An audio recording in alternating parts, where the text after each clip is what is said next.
I've been really stoked about how many Japanese games are coming overseas for the Wii Virtual Console. These games have not seen the light of day outside of importers and emulators, and so it's exciting to see a whole new crowd trying them out. But Japanese games are known to be both difficult and in Japanese.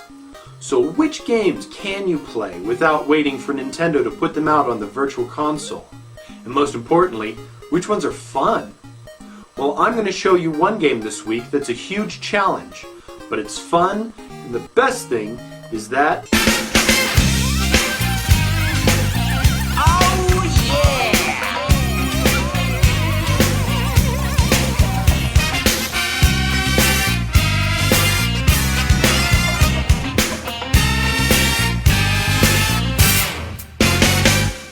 Now, I was trying to think of a good game for my premiere episode, and I came across this. This is Game Center CX. It's a show in Japan where the host, Arino, a well-known comedian, is challenged to play old-school console games. One of the toughest he ever played was Kai no Boken, or Quest of Key. It was produced by Namco in 1988, and it's actually the prequel to the 1985 game Tower of Druaga. In Quest of Key, you play as Princess Key. The demon Druaga has stolen a magical blue rod and placed it on the 60th level of his mansion. You have been charged by the goddess Ishtar to retrieve the item. Why she can't go get it herself, being a goddess, I don't know. Anyways, she has given Key the ability to levitate. Note that this isn't the ability to fly, it's the ability to levitate. A big difference, which I'll explain later. Here's the controls.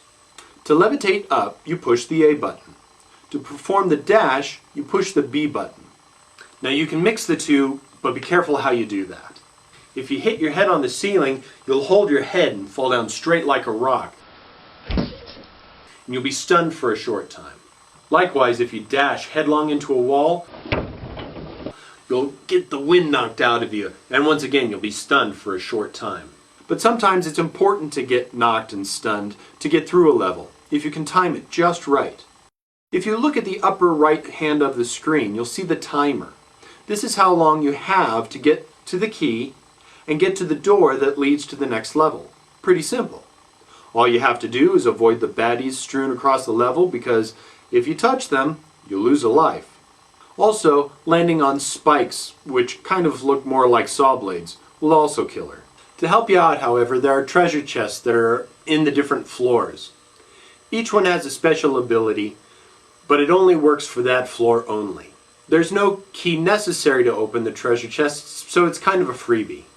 Now, to effectively play the game, you really need to know what each treasure chest does, and since this game is in Japanese, here's a short and simple guide to treasure chests. Treasures range from a warp that sends you to a different stage, a present that gives you extra points. This S flag gives you an extra life, where this L flag adds to your timer. One chest makes your opponents fall asleep, while another stops them in their tracks for a short time. Protection chests make you either invulnerable for one hit, or invulnerable to red flames. The wave chest stops shooting enemies from shooting. The pearl and cross treasures remove specific enemies from the stages, but you don't find those too often. Same thing with the candle that lets you see invisible enemies. The only bad treasure is the poison chest, and that reduces your time greatly. It's only found in about 10 stages, so it's nothing to freak out about. But the best one is the wing treasure. Now usually when you press the A button and let it go, Key levitates and then falls, and you can't get her to rise up again until she touches the ground. The wings allow you to press the A button multiple times and actually have her fly. Now this game is a really fun challenge, and for me, it's the difficulty that brings me back to it. It exemplifies what old NES games are. They're fun with a gradual learning curve, and nobody's holding your hand through it. But like every game out there, this game does have its flaws. Mainly that the scenes where Ishtar or the dragon are speaking to you mean nothing to a non-Japanese reader, so they can get pretty annoying. Luckily though, you can skip over them. Unfortunately, the music is repetitive and can get on your nerves. best to have something else playing in the background while you play this game. And like I said, some of the challenges are just really hard. I mean, I don't know what the Japanese are thinking. They must be really trying to get the most out of their yen for every game they buy, because these guys you work on for a long, long time. Now once you've solved the required 60 floors, you get to see the ending. It's actually kind of sad, as it shows the events that actually lead into the Tower of Drawaga. Like I said, this was the prequel. But you actually get 40 more stages after the initial 60, so you get 100 stages in all. Boy, those last 40 stages, those are a bear. They are so difficult to work through, and you can't warp through them.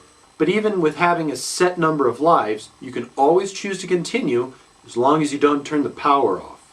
On the bright side, dying by touching an enemy brings you back to the stage where that particular enemy may be gone. So sometimes dying at the hands of a monster makes it easier to move on. And don't be surprised if you see some Namco monsters making cameos in this game. It's so difficult, it's fun.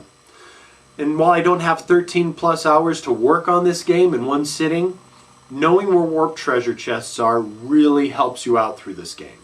The gameplay is simple and straightforward, and for me, I really think that hardcore and casual gamers alike will really enjoy this game.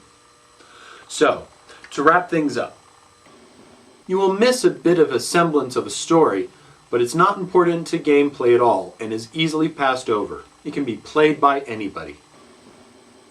This game is fun if you like a straightforward game that you can put down and come back to. No storyline may be a disappointment for gamers who like a plot. It's a classic style game that harkens back to games that don't hold your hand. It starts off easy and gradually increases in difficulty. A nice challenge for hardcore gamers. Got a friend who claims they're an 8-bit master? Throw this one at them and watch them hit their head and fall. The graphics are nothing too spectacular, especially for the time that this was released, but it really doesn't need high-tech graphics, but that can be a problem for some. Smooth and responsive. This game is all about the replay. Even knowing patterns won't help you too much. It just comes down to skill. Expect to pay about $4 or $5 for the cart alone. It's pretty common, so it won't be too hard to find, and it usually won't be too expensive. If you like a challenging game, try this one out. I think you'll be pleasantly surprised. So thanks for watching, and be sure to leave written or video comments about what you thought of this episode, or even games that you might like to see me review in the future.